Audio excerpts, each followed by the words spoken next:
It rained again last night. Rained a little bit. I think it probably rained about an inch. And so I got these animals on a mixed feed. I got them on a little bit of a creek pellet and a corn mix, and I'm giving them peanut hay. And as of right now, I decided that I am not going to liquidate my animals. But okay, here's the thing, right? I'm not going to sell my animals as of right now. But if you know, okay, so like if you know, if you've listened to me for an extended period of time, you're gonna know that I use the same answers all the time, okay? Like the things that I do, they do not change. I give as objectively correct information as I can.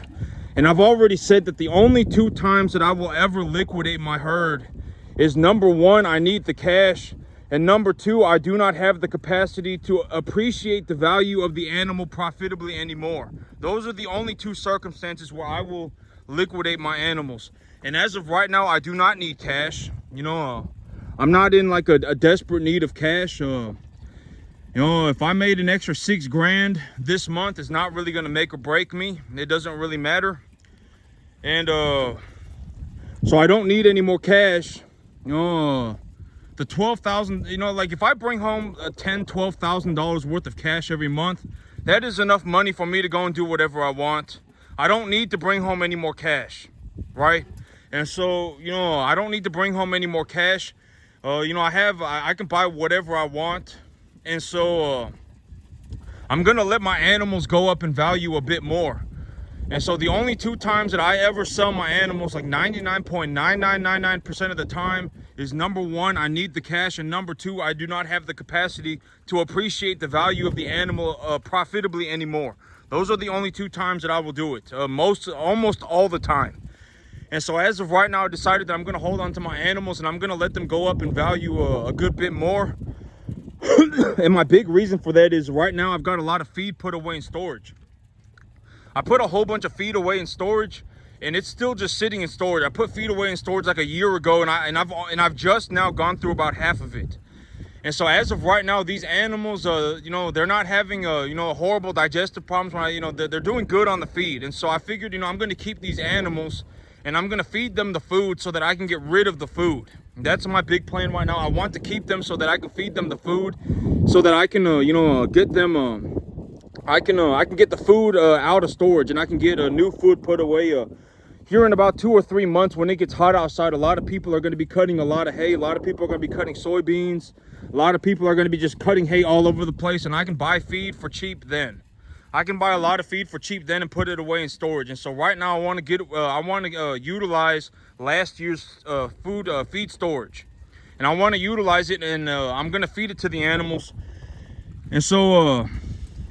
And I've also given them a bit of a creep feed because, okay, here's one of the things that I was thinking about this morning. And is that this is what I mean by forward thinking. You want to be forward thinking, right? Here in about 3 months, okay, so when I get through with this herd, when I get through with just these animals here, I'm going to have made about 15 grand net profit. And here's the thing, is that I started off the year negative 20 grand. Last year I actually lost $20,000. There was I did business with somebody who was just kind of a moron. He was a doofus. The man was just kind of an idiot. And I did business with a moron, and if I do business with a moron, that makes me kind of a moron too. And but you live and you learn. And so I lost 20 grand, and then now I'm actually above water about 15 grand. So I actually managed to make about $35,000 over about the last 6 months. I made about 35 grand. And so, when I get done with these animals here, I'm gonna have netted a profit of about $15,000. And this is what I mean by forward thinking. If I see myself in a situation where I look at my herd right now, and I say, things are going very well. I got grass coming in. I still got half of last year's feed storage put away in storage. I still have half of last year's feed. I still have half of it. It's been a year and I've only used half of it. And so I still have half of it sitting in storage. My animals are doing real good right now. I would say over 90% of my animals are a 1 to 1.5 type medium large frame animals. I do have one animal that is very short, and then I do have one animal that is I believe is a Brahma shorthorn cross. But still, even that Brahma shorthorn cross has still got a decent frame. He's still got a decent frame on him, so I think he's still going to grow to be pretty sizable.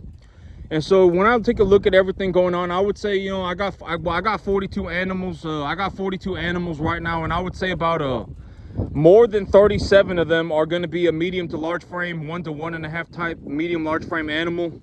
And the feeder cattle market is sitting at about 260 right now, and so things are going good. And when you're going to have to learn how to this is called doing an appraisal, but you are going to have to learn how to estimate the value of your cattle. It is something that I do all the time, and it is a very valuable skill. You will need to do it within a 10% margin. And here is what I mean. Okay, so I've sold 8 cattle, right? I've sold 8 cattle, and you know, for a very long time now, I said I'm going to estimate that right now, with everything how it is going right now, I'm going to make $1,500 an animal, right?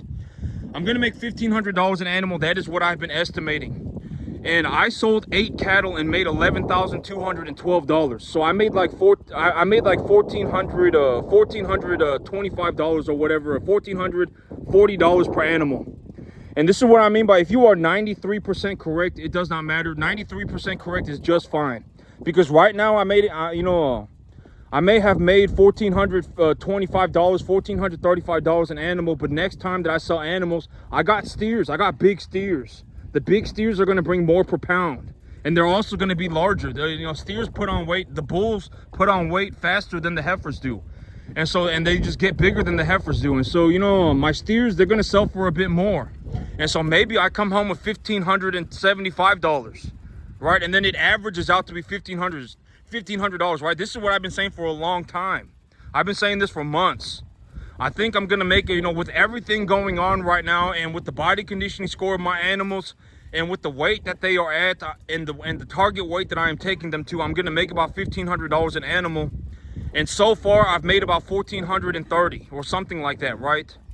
And so within a reasonable margin, I am correct. And if I'm 93% correct, that's perfectly fine. You know, the 7% that I have been incorrect is irrelevant in terms of business. Because here's the things that, you know, the 7% incorrect, it's going to happen. You know, I'm not some like a human supercomputer, right? Like, I'm not able to look at my cattle and go, oh my God, this cattle is not 725 pounds. This animal is 718 pounds. Right, I'm not able to, like, you know, go into the sale barn and go, oh well, the buyers today don't look, you know, the buyers today just seem kind of soft. They don't seem like they're buying a whole lot of, you know, I don't have the, you know, I don't worry about that stuff, right? And so I've estimated that I'm gonna make $1,500 an animal, and so far I've made about $1,440 or something like that, and it's perfectly fine. You know, and as of right now, as of right this moment, I still have half of last year's feed put away in storage. And these animals, they're not putting on a tremendous amount of weight on it, but they're still doing okay. They're still doing okay, and so I'm going to feed it to them. I'm going to feed last year's forage. I'm going to feed last year's feed to these animals, and I'm going to get them bigger. And I've always said, if you need to increase your margin per animal, but you're going to have to sit there and you're going to have to think about, you know, how much is it costing you? You know, and I've always said use 3.25% of their body weight in dry matter a day, right? I've always said that. You know, the answer has not changed. If you estimate the body weight of your animal, and you say, let's say you have a 10% moisture content in your feed, if you feed them 3.25% of their body weight a day in dry matter, at least you know you're off to a good start. If your animals destroy their food, if you give them food and they legitimately just eat all of it very fast, then feed them more. You know, feed them more. And one thing that you can do, you've seen me do this too all the time too, is just keep feeding them until they stop eating. Keep feeding them until they stop eating. Just keep feeding them, just keep feeding them. Just keep feeding them, and then in the nighttime, keep feeding them. Just keep feeding them, and then by the next morning, you should have a little bit of food left over in the bins. And that is how you know that you have reached the maximum limit of how much your animal wants to eat. And then you can gauge what you want to do from there. You know, you can reduce how many. You can start limit feeding, etc., etc. And so if you want to figure out how much your animals are going to eat, it's very simple. You just keep feeding them. If you give them like 15 bags of feed, give them 12 bags of feed. If you give them 12 bags of feed and they eat all of it, you know, within 24 hours, then tomorrow give them 15 bags of feed. If you give them 15 bags of feed and they eat all of it, then tomorrow give them 20 bags of feed. If you give them 20 bags of feed and they don't eat all of it, they have some left, then you know that they're going to eat somewhere between 15 and 20 bags of feed a day. That is how you do it, right? And then you can come up with your plan. You know, well, I'm going to take some of this feed away. I'm going to cut their feed in half, and I'm going to replace their feed with a commodity corn, high protein hay mixture, something, right? I mean, you can come up with something on your own. And so, you know, you can come up with the answer on your own. This is also why I do not give y'all answers, because the answer is something that you're going to have to come up with the answer on your own. That's the big thing. You know, I'm looking to show you how to come up with the answer, because the answer is amorphous. The answer is what, you know, as long as you are objectively 93 or more % correct, you know, as long as you are somewhat, you know, objectively correct to a large degree, as long as you are objectively correct, it does not matter how you come up with the answer. Like if in your local area you have some dairy farmer and they're producing some very high quality dairy hay, or they're producing some alfalfa hay, and you know it's more cost effective to you. Maybe you live next to an oil refinery, and if you live next to an oil refinery, your distiller grains, your dried distiller grains are going to be cheaper. Maybe you live next to a big like brewery. Maybe you live next to like a big beer brewery, and you're able to get brewer's grains, dried brewer's grains or whatever it is, for very cheap or very cost effective. Then use that, right? I mean, the answer is whatever is the most cost effective. The answer is amorphous. As long as you know how to come up with the correct answer is whatever you have come up with, as long as it is objectively correct. You don't want to be in a situation where you just have your animals walking. Okay, here's the thing. Let's say 500 of you are watching this video, right? 500 of you are watching this video. If every single last one of you, and this is not just farming, this is almost everything. It's almost everything. You know, it's not just farming. Let's say 500 of you, right? Let's say 500 of you showed up on my video and you said, okay, well, every single one of us want to be a farmer. 500 of you showed up on my video and every single last one of you said, I want to be a farmer. 400 of you would quit. Immediately, 400 of you, you know, within like the first 6 months would quit. You would quit. You know, you would not want to do it anymore. 400 of you gone right off the bat. 99.5 of you, 99.99 of you would turn into, you know, I run 20 cows on 50, 75 acres, legitimately. Almost every single last one of you are going to turn into, I run 20 cows on 50, 75 acres. That is your big idea of farming. And, you know, at that point, you should have just gone and done something else. You should have just gone and done something else. You would have made more money doing something else. You would have had a better time going and doing something else. You would have been happier with the money. You know, your 20 cows on your 50 acres, your 20 cows on your 75 acres, you're going to be miserable, right? And then you're going to sit there doing nothing. And then you're going to be like, oh, well, I'm farming. You're not farming. You're losing money. You know, one out of maybe, but here's the thing. It's like, if you take a look at how much money I make on this 10-acre field, it's kind of ridiculous. You know, I may, you know, I have not seen anybody make even, you know, 10% amount of the money that I do on even like even up to 100 acres. I've seen a lot of 100-acre farms, a majority of even 100-acre farms. You know, even like I would say over 93% of 100-acre farms make less money than me, objectively. And you know, here right now in about the next when I get done with just this herd right here, I will have netted a profit of about 15 grand. Granted that the feeder cattle market continues to go sideways between 250 and 260, I will have netted a profit of about $15,000, and that is a net profit of $15,000 when I started at a negative $20,000 balance. I started off the year at negative 20 grand. And within 3 or 4 months, I will have made a net positive of 15 grand. And this is what I mean by 60 grand a year is a very low estimate for me. The reason that I estimate that I'm going to make 60 grand in 1 year is because I lowball the crap out of myself. right? I always say lowball the crap out of yourself. Do not make your plans going, oh my God, I'm gonna make this plan and it's gonna be, I'm gonna, go skipping off into La La Land. That is not a good plan. Your plan, when I make my plan, I always lowball the crap out of myself. The feeder cattle market is sitting at $250, $260, then I am going to estimate that I make $2. I undercut the market by 30%. And if I undercut the market by 30%, I will still make about $60,000 in 1 year. And here's the thing. If I make 15 grand, and this is also one of the things that I think, I'm starting to get this this feeling that my real estate agent is kind of a doofus. She's kind of a moron. I'm starting to get this feeling that my real estate agent is a moron. But here's the thing. If I make 15 grand, I've made 15 grand on top of a $50,000 investment that I've already made. So I made a $50,000 investment and I made 15 grand on top of that. So this right here, 50 grand bought me this. It actually bought me more than this, but I lost 8 animals. And so 50 grand bought me more than this. And even with just this, with how I am going as of right now, I will make a net profit of about 15 grand. And so if you think about, and I already, I've made plans as of right now. I've already made objectively straightforward plans for what am I going to do better, right? Objectively, what am I going to do better? I'm going to give the animals a metaphylaxis treatment of macrocin. I'm going to give all of my animals a dose of macrocin the first day that they are here. That's the thing that I'm going to do. And I'm also going to give them an intranasal vaccination spray.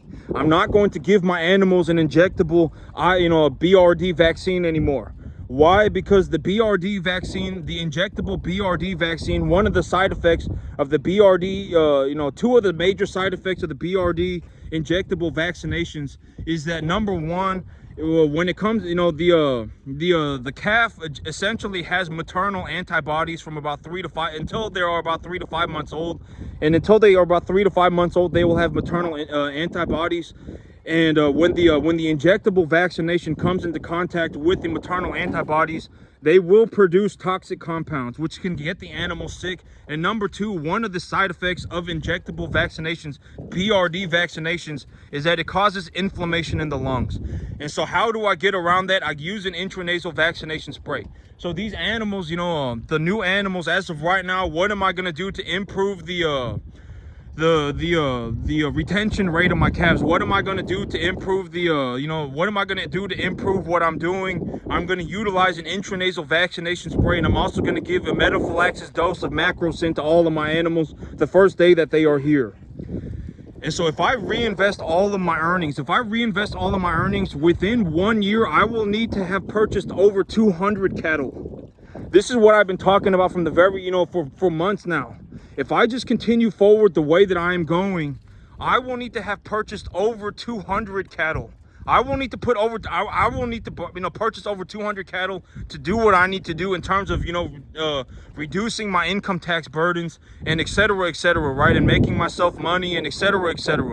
And so I've talked to my real estate agent, and, I don't know if she's misunderstanding what I'm saying, but it's like, I don't know how you possibly misunderstand what I'm saying. I've already told her I want a 1 year option period. I want a 1 year option period. Why do I want a 1 year option period? Because if I get a 1 year option period, I can finance the fence and the well. If I finance the fence and the well and I get a 1 year option period, it's only going to cost me about $250 a month. And if the owner of the property wants like 10 grand or whatever for the option contract, I will put up 10 grand for the option contract. I don't care what the cost of the option contract is, as long as it is somewhat reasonable. Like, I'm not going to put up 30% of the property's value as an option contract, right? If they want 10 grand for the option contract, I'll give them 10 grand for the option contract. And I want the option contract to go 1 year. Why do I want it to go 1 year, right? And why do I want to put up something like 10 grand for the option contract? Because the 10 grand is money that I already have. I don't mind putting the money that I have at risk. I don't mind that, right? And so I can put the money that I have as of right now up for the option contract. I can finance the fence and the well. If I finance the fence and the well, it's only going to cost like $200 a month. It's going to cost like $200 a month. I will have the entire property fenced. I will have a well drilled on site, and then I can start reinvesting my earnings into that piece of land. And, okay, and and when I reinvest my earnings into that piece of land, my cash flow will go up. And then essentially my big plan is to show up at the bank and tell them that I already have an option contract on the property. I already have the property under contract. I already have cattle on it, and I'm already making this much money. Will you give me money to close this option contract and purchase the land? That is my big plan, right? Because, okay, here's the thing. It's like a lot of people, this is what I mean by a lot. Most of you don't even know what rich looks like. You've been poor for so long that poor is all you know. Right? And the banker is probably going to be the same way. 99.999% of the people that the banker talks to, probably poor people, right?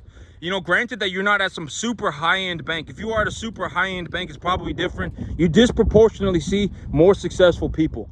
And so that is my big plan, right? And because if I show up at the bank and I say I want to buy a 50-acre piece of land, and I'm going to buy the 50-acre piece of land because I'm going to make $100,000 a year on it, the banker's not going to know what the heck is going on, right? They're going to go, no, but I haven't seen anybody make $100 grand on a 50-acre field before in my entire life. And and it's like, even if I show them my paperwork right now, and it's like, I make like 60 grand a year on a 10-acre field. Right? Like, I can show you the paperwork. I can show you my checks, whatever you want. But, they are still going to hesitate. They are still going to go, oh, well, maybe, maybe it doesn't work, right? I mean, default moron, right? What I'm saying that a lot of you are like, right? Oh, well, what if it doesn't? What are we talking? What if what doesn't work, right?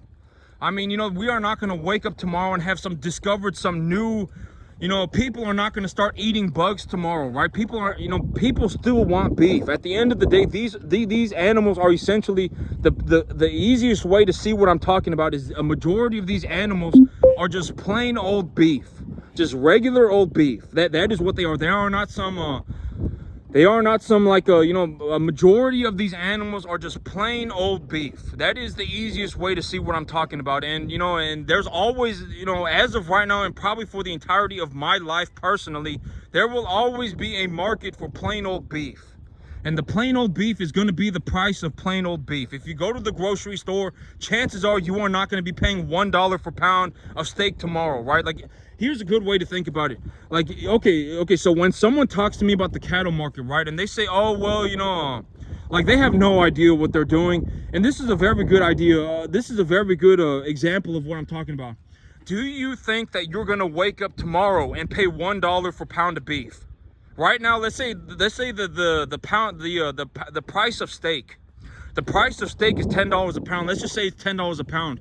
Do you think that you are going to be paying $1 per pound of steak at any point in your life? If the price of steak as of right now is $10 a pound, do you think that is ever going to happen? No, right? I mean, probably not. I would not bet on it. I would not, I wouldn't even consider that. But that is what people, these animals are plain old beef. A vast majority of these animals are just regular old beef. And so, the price of the animal is just the price of the animal, just like the price of the steak is just the price of the steak. I mean, if the price of steak plummets, then the price of the animal plummet. But if the price of the animal plummets, I will just purchase the animals for less, right? I don't really care that the price of the animal has plummeted. I will just purchase them for less and then sell them for less. It doesn't matter to me. And so, but that is my plan. And if my real estate agent does not move forward with my plan, then I'm not gonna even attempt to save her. I'm just gonna leave her to die, and then I'm just gonna go and get a different real estate agent. The plan is the plan for a reason, right? And why do I not go to the bank right now and get a pre-approval letter? Okay, because here's the thing, right? Like, I've taken leverage to purchase these animals, right? I've taken leverage to purchase these animals, and if I want to, pay off my debts and make my credit score go up, I'm gonna have to liquidate my herd. And I don't want to liquidate the entirety of my herd right now. If I liquidate the entirety of my herd right now, what am I going to do? Sit on my hands for the next 3 months and talk to the banker? I don't want to do that, right? And so the whole big plan that I have going right now is that, here in about 3 months, I'm going to have liquidated my animals. maybe you know, a little bit longer, but I'm gonna have liquidated enough animals to cover all of my debt expense within about 3 months. And so I want to, but I want to forward think myself. I want to be in a forward thinking situation, right? If I believe that I'm going to liquidate enough animals to cover all of my debt expense in 3 months, and I'm still, you know, then I still, you know, and I still have like 10 animals left over, 15 animals left over, then, you know, when I sell those 10 to 15 animals, the money that I make is going to be the profit going into my pocket. And if I have profit going into my pocket, if I just hold on to the money, I'm going to be stuck in a situation where I have to pay a boatload of income tax. And I don't want to be in a situation where I pay a boatload of income tax. So what am I going to do? I'm going to purchase tax deductible assets. I need to purchase more cattle. But I don't want to be in a situation where I have 200 cattle on a 10-acre field, right? You know, I don't want to be in a situation where I have 200 cattle on a 10-acre field. So what am I going to do? I'm going to go and buy more land. I'm going to go and buy more land right now. And in 3 months, when I have liquidated my animals and I've covered my debt expense, my credit score will go up, and I will go in and do the financing then, right? I will do the financing then. And when, you know, and so, you know, like when I talk to my, you know, I need the 1-year contract, and I don't, you know, but my real estate agent, you know, oh, you know, I don't know why we went back to square one, but I need the 1-year option contract. Why? Because if I have the 1-year option contract, I can get started working on that property right now. I can finance the fence. I can finance the well.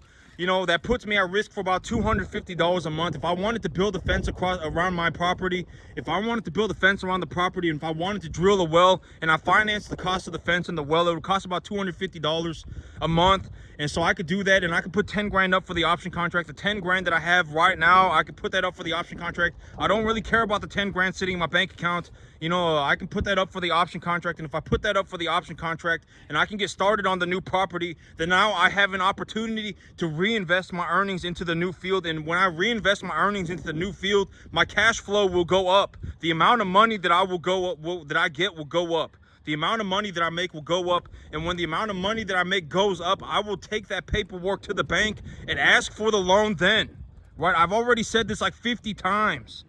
You know, I will get the loan, then not ask. I will get the money then, right?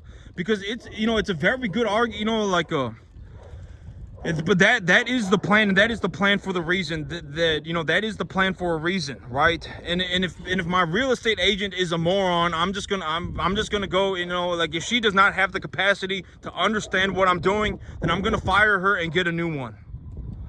You know, because I don't want to sit around and have this life or death struggle with this doofus. Right? You know, she's sitting there going, oh, well, oh, I want a pre-approval letter. Oh, well, you know, and she's just fiddle farting around. You know, I don't want to be in a situation where I'm, you know, I've already told you why I'm not getting the pre-approval letter. I'm not getting the pre-approval. Well, number one, the FSA does not require a pre-approval letter. And right now, even if I went to the bank and got a pre-approval letter, it would not be very good because all of my money is in my cattle. I need to liquidate my assets to, you know, to pay off my debt. And when I pay off my debt, my credit score will skyrocket. The amount of money that I have in my bank will skyrocket. And, you know, and I can, you know, and if you put me on the field right now, I will legitimately start farming. Within 48 hours, I will be producing money. Legitimately. Like if you drop me off on a field right now, within 2 minutes, I will be making money. I will be farming balls to the wall within 2 minutes. And so, you know, I'm telling my agent, you know, put me on the field right now. You know, put me on this field, get me the option contract, just put me on the field and I will start making my money. And when I start making money and all of my credit has been, I've covered all of my, I've liquidated my herd, I've made my money, I've covered, I've paid off my debt, my credit score will go up. And at that point, I will go to the bank and ask for the loan. Why will I ask for the loan then? Because I will already have been producing the cash flow. I can show the banker, hey, I already have an option contract on this property. I have an option contract on this property. I'm looking to close my option contract and fund the deal. I'm looking to fund the deal right now. And I'm already making the money. I can already prove it to you that I make like 15 times more money than you're asking for. I can prove it to you right now, right? And then the banker will give me the money. At that point, the banker will just give me the money. They'll say, sure, go for it, right? And so, there's a reason why I do the things the way that I do. And if my real estate agent is a doofus, I'm just going to go and get a different real estate agent. I'm not going to sit here and try and save this lady. I don't want to have to sit here and legitimately tell her, every single day, just get the option contract, just get the option contract. Whichever way you need to do it, just get the option contract. I need the option contract. That's all I need, right? Get me the option contract so that I can get on the field and start farming right now. You know, because here in 3 months, when I've liquidated my herd and I've made my money, it's too late. I'm already behind. You know, like, I don't want to be sitting in a situation where I just have money in my bank account and I'm sitting on my hands. You know, I would rather be farming, right? And so I'm going to talk to my real estate agent, and if she can't get the option contract, and then I'm just going to go and buy a different property. You know, she's already giving me vibes like she's kind of a moron. And so, but that's what's going on with the deal right now. You know, that's the deal as of right now in terms of the real estate side of things. If I was just going to give y'all information, the deal right now is that I'm looking to get a 1-year option contract for 10 grand. And the reason that I'm getting a 1-year option contract for 10 grand is because I have 10 grand in my bank account. I have 10 grand in my bank account, and I can put that up for the option. I don't care about the 10 grand in my bank account. You know, I can put that up for the option contract. I'm going to get the option contract, and then I'm going to, you know, the big idea is to get the option contract, finance the fence and the well. If I finance the fence and the well, it'll cost me about $250 a month. It would cost me about $250 a month. I get a whole fence and I get a well on the property. I can irrigate my crops with it. I can give my cattle drinking water with it, etc., etc. And so then, you know, if I put $10,000 up for the option contract, build the fence and drill the well, I can now move my cattle to that field. And if I move my cattle to that field, my cash flow opportunity, the amount of money that I make will skyrocket. You know, I'm making about $60,000 a year on a 10-acre field. If you put me on a 50-acre field, I will make a ballistic amount of money. And when I make that money, I will take that money to the bank and get the loan for the property then. That is the big idea, right? I mean, that's what's going on with the real estate, on the real estate side of things. If I was just going to give y'all information, how am I going through this deal? How am I structuring this deal? What am I looking for? That is it right there. I'm putting $10,000 up for the option contract. I'm looking for a 1-year option contract, and I'm even offering full listing price. I'm giving them their price. I'm giving them the amount of money that they want, but in return, I want an option contract that I will put $10,000 up for. And if they give me the option contract, I'm going to finance the fence and the well. I'm going to finance the fence and the well, and once the fence and the well are done, I'm going to move cattle to that field so that I can have them eat grass. I can have them eat grass until they're about 800-900 pounds, and when they're 800-900 pounds, I will take them to the sale barn. And when they're real small, I will precondition them here. And once they are preconditioned, I will take them over to the other farm. I will take them over to the 50-acre grass field, and then that's essentially my entire business. I precondition them here. I utilize I won't even need the $250 a month that I need. Okay.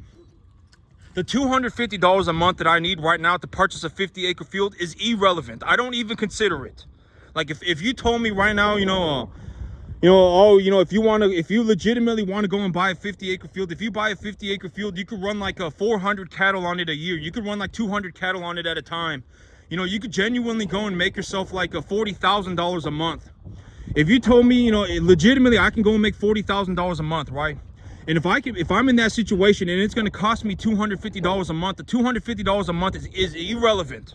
I don't even consider the $250 a month anymore. And this is what I'm talking about when it comes to making money. The amount of the money that you need is negligible.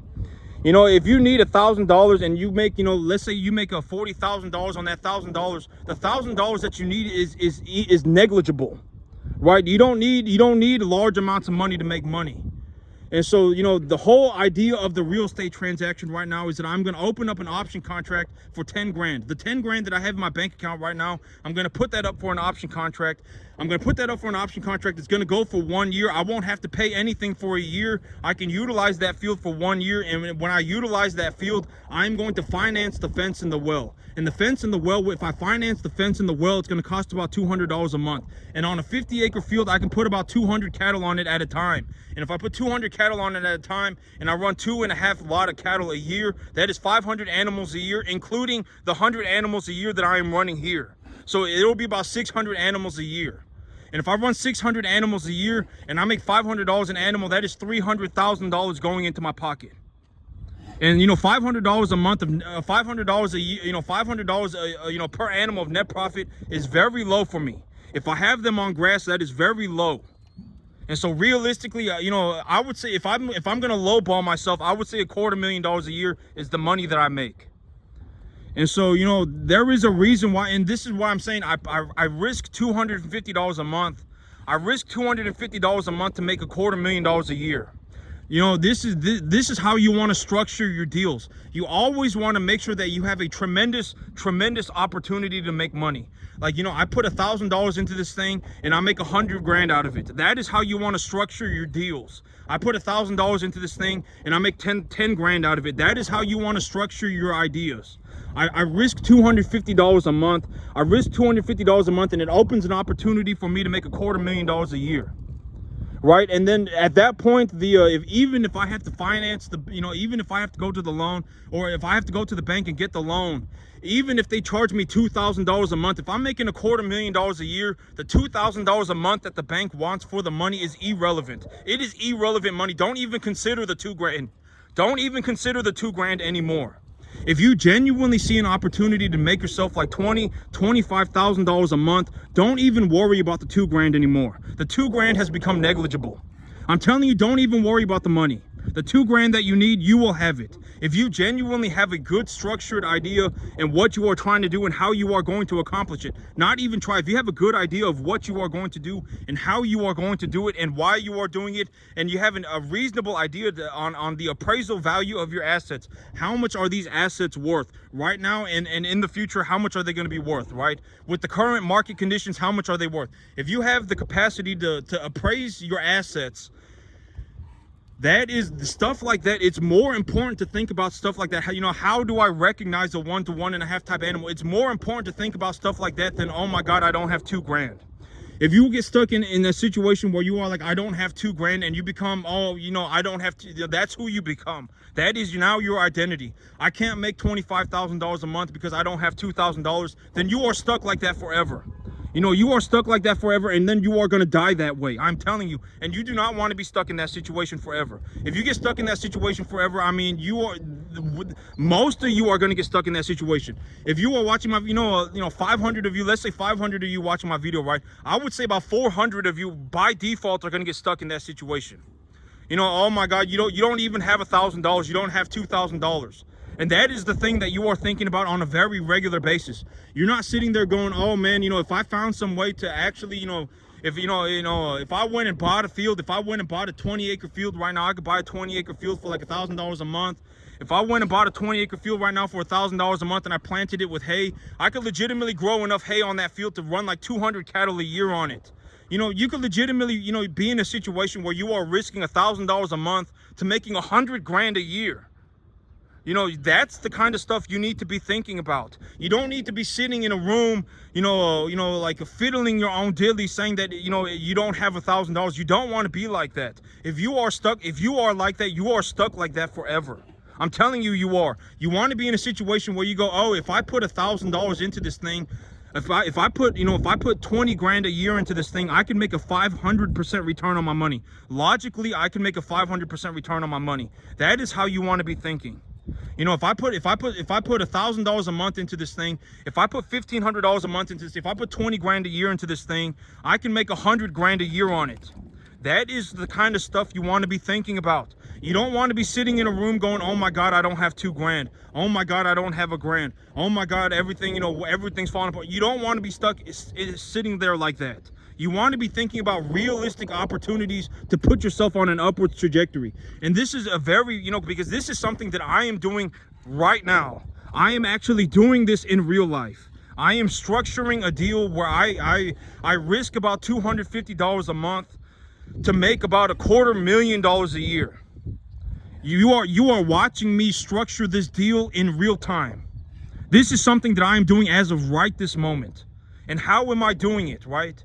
Granted that, okay, but here's the thing. It's like if I fall out on the option contract, and that is a very big problem, because if I financed a well, let's say I financed a $30,000 project for about $250 a month, and then I put up a $10,000 option contract, and then I backed out on the contract. I backed out on the option, and I backed out on the option contract. Then I would now owe the owner $10,000, and I would still owe the bank $30,000 for the well and the fence. And so granted that I'm going to move forward with this under any circumstance, I am putting myself at risk for $250 a month. That is it. That, for me to go and make $250,000 a year, I am risking $250 a month. That's it. And so I am showing you how I structure my deals. I'm showing you how I do it in real life as of right now today. Like, you could walk away and do this right now yourself if you felt like it. If you went and found a 20-year, or excuse me, if you found a 20-acre field. Let's say you found a 20-acre field and you can put a 1-year option contract on that field by yourself as well. You could do this. You could do everything that I am doing right now. It's not something that only I get to do. You get to do it too. If you want to go and structure a deal like this, it's perfectly fine. You can go and do it too. I am giving you objectively straightforward information. I am doing this right now today. As of right this moment, I am doing it. And you can do it as well.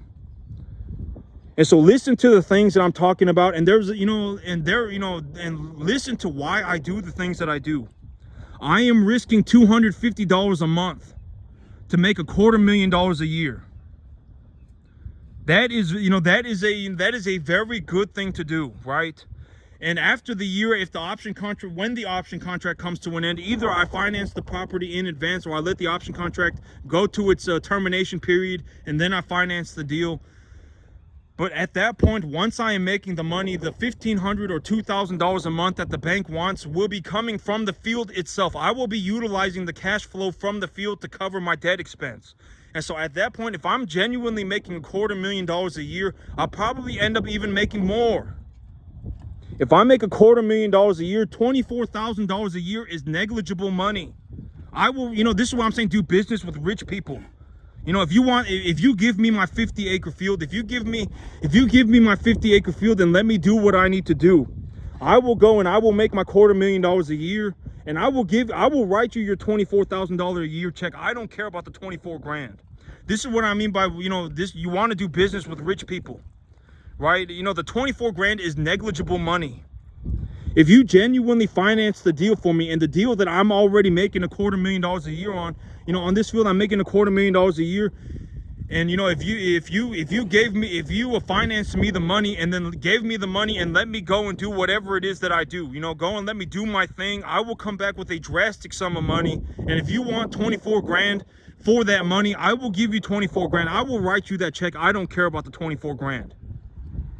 I don't, like, legitimately, if I'm in this, if I'm making $250,000 a year, I'll give you the $24,000. I don't care about the 24. Not that I'm going to give you the 24 grand, but if you give me the money in advance, let's say I get the option contract, I start cash flowing, and then I take the cash flow that I have created, the cash flow that I have generated on that new field, I take it to the bank and I say, hey, hey, banker, I already have this property under an option contract, and I'm already cash flowing it. I'm already cash flowing it. I'm already producing an excess amount of income. I make somewhere, I make a drastic sum of money on this field. Will you finance this deal for me as of right now? I already have an option contract on it, and I've already proven that I can make the money. Will you finance this deal for me? And then the banker's going to look at it, and they're going to take a look at it, and they're going to take a look at their lending terms, and they're going to go, oh, well, his loan is going to cost about $20,000 a year. His loan is going to cost about $20,000 a year. And this guy, he makes like 12 times that money. He makes $20,000 in 1 month. So sure, I'll give you the money. I don't care, right? And then if they give me the money and I finance my deal, then I will gladly pay. If I'm in a situation where I'm making 10 times, 12 times more money than what it cost me, then I will, if you finance me the money and then you let me go and do what I need to do, and I make a ballistic amount of money, I'll write you the $24,000 check. I don't care. The $24,000 check is negligible to me. I'm focused on making my $250,000 a year, right? This is what I'm saying. It always comes back to the same thing. Do not worry about the money. If you worry, if you get stuck in a situation where you go, oh, I don't have 2 grand, oh, whatever it is that you're stuck in, there's a reason you're poor. If you're poor, there's a reason you're poor. And if you get stuck in that situation, oh, I don't have 2 grand, you will be stuck like that forever. And that is not a good situation to be stuck in. You will be stuck like that forever. You need to understand that. And either you get yourself out of it or you get stuck like that forever. And if 500 of you are watching this video, 400 of you are going to get stuck like that forever. And 99.999% of you, or 99.99 out of the rest of the 100 people, are going to turn into a Billy Joe Bob. You got 20 cows on 50 acres. You got 20 cows on 75 acres. You're not going to be sitting around going, oh, well, if I feed my animals a 65% TDN diet and I feed them 3.25% of their body weight a day in dry matter, and if I give them a 65% TDN diet, and, you know, I take a look at the commodities market, you know, and if I feed these animals this diet, then they're going to put on about this much weight. And when I take a look at my animals, I got 1 to 1.5 type medium large frame animals, and they put on roughly 75 to 90 pounds a month, and 75 to 90 pounds a month at a low ball estimate, $2 a pound, is like a, you're not going to be doing these things. You want to be doing these things. You don't want to turn into a Billy Joe Bob. You want to turn into you want to move forward in an objective fashion. You want to have a plan that is objectively correct and move forward in an objective direction. There is a reason why you are moving this way, right? It is because it is objectively the right way. And if I find an objectively better answer, then I will change the plan, and then I will let you know that the plan has changed. But as of right now, the plan is what it is because it is objectively 93 or more % correct. And unless I have a better plan, I'm going to do what I got.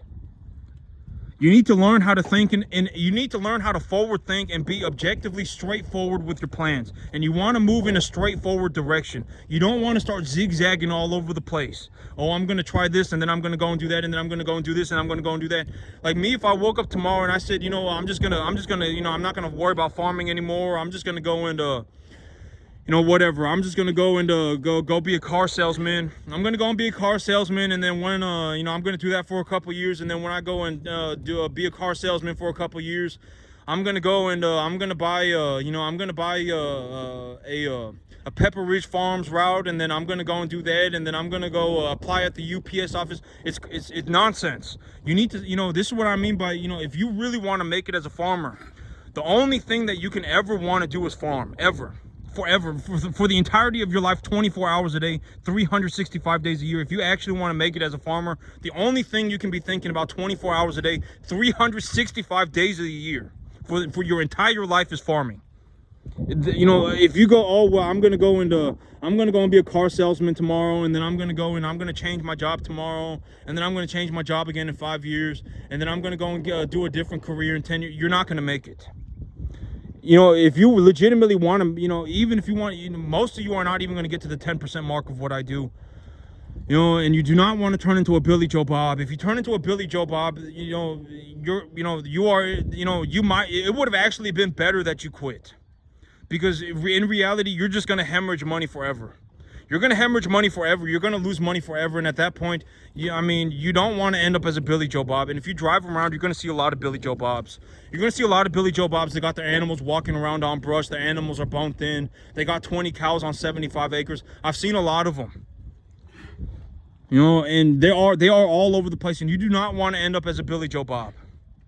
All right. And, and when you watch me doing what I do in the cattle business, I make a ballistic amount of money. I may make the most money in the cattle business that you have ever seen in your entire life, that you will ever see in your entire life, by a landslide.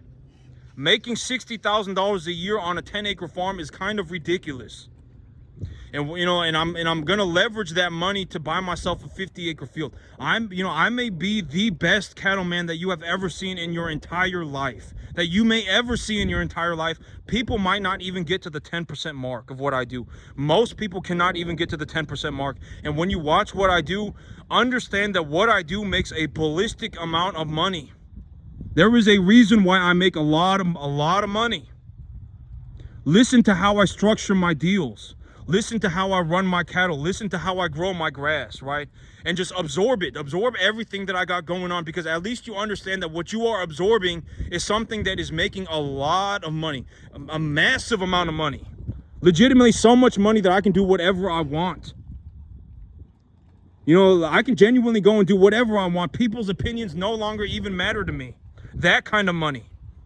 Legitimately, it is that much money. The people's opinions have become negligible to me.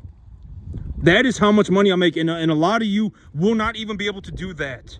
You will care so much about what people think about you that you will legitimately self-sabotage yourself into oblivion to fit in. And you have, you know, legitimately that much money, a ballistic amount of money. But that's it for me today, YouTube. Y'all have a good one.